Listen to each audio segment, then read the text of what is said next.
waluya teng jati-jati tengah walu. Duh, Bathara Kang karya jagat. Kula nuwun pindhah panjenengan. Mugi-mugi pawongan menika saged waluya teng jati tengah waluya. Pisana tangi pisana. Tangi.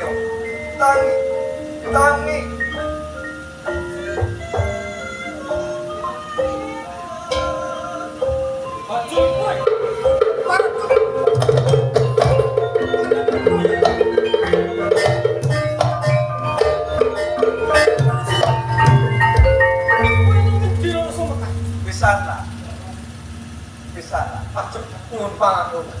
Sabar. Ono apa?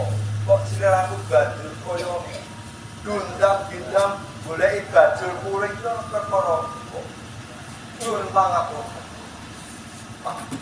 Panjenengan menika sinten? Kok wonten satengahing ngono mriku? Ya ditepungake wae. Aku Adipati Gondopati saka Intel. Aduh, paman nyuwun pangapunten. Kula Puspawangen putra kula kok dipati yang utang kok dibati. Oh, dadi sliramu Puspawangen putrane saka Dipati Kucang Kembar. Mila mekaten, Pak. Nyuwun pangapunten, Pak. Kepiye? Nalika semanten kula peperangan karen Purgandara saking Tongsokan. Wewedal menika diajeng Raya Makadang kula boten wonten paman. Ing menapa paman wonten mriki, Pak? Puspawangen Kados pundi, Pak? dadi pangertimu. Rikala paman tumeka ning papan kene siramu katompo. Lan uga kadhamono sapa jenenge mau? Rara Sumekar. Rara Sumekar wis ora ana. Lan sliramu yaiku tak sesuwunake marang Bathara Kang Agar Jagat. Sliramu bisa waluya tenging jati-jati tengah walu. Aduh, Pak. Matur sembah. Panjenengan sampun nyambung nyawa kula, Pak. Lajeng diajeng Rara Sumekar wonten pundi, Pak? Ya, sak perkara kadang munom Rara Sumekar mengko gampang. Nanging dadi pangerti. Anggonku teko nang papan kene iki ana wigati tumrap ngarepku. Karo sliramu. Dadi pangerti. Paman iki kagungan putri sing asmane yaiku Gondowati. Gondowati yaiku kepengin banget ngladeni karo sliramu.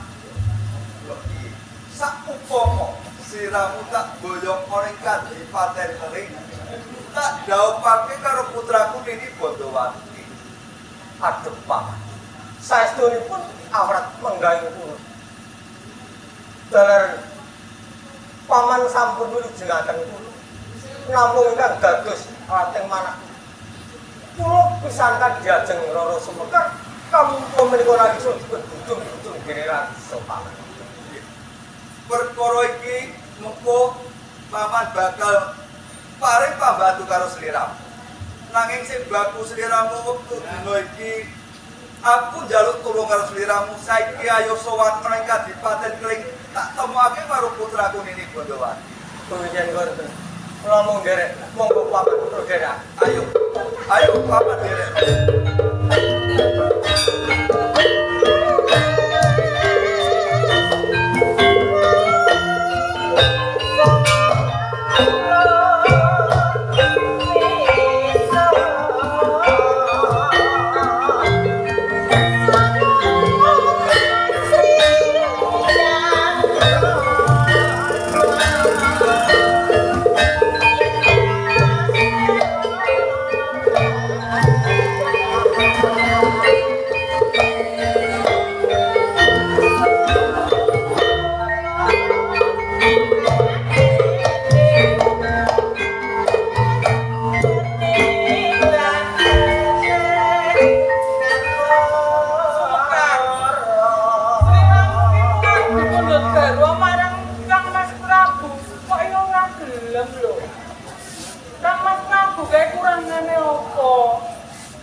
Warga bagus sugih pisan.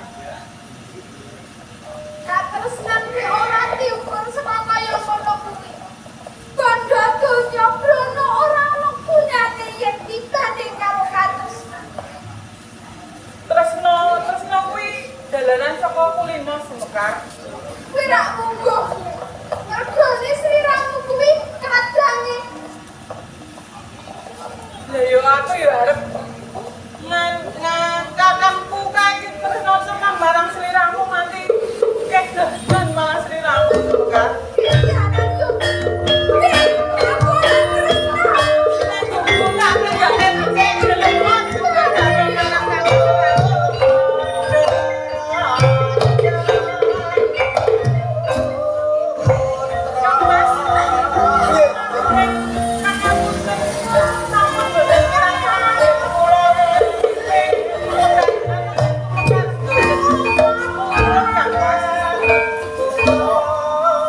Yen sungkan surat uripe. Ayo kene.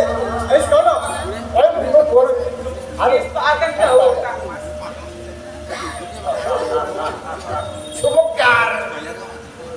Sumekar. Jenengan menika lungkilane tenan. Kowe iki wis nang sak jerone kurungan. Ora iso nguntati saka kraton ing lusuk kambangan kene Sumekar. Jenengan menika welas kalian kula. Kula Lah iya tak aku. Kalian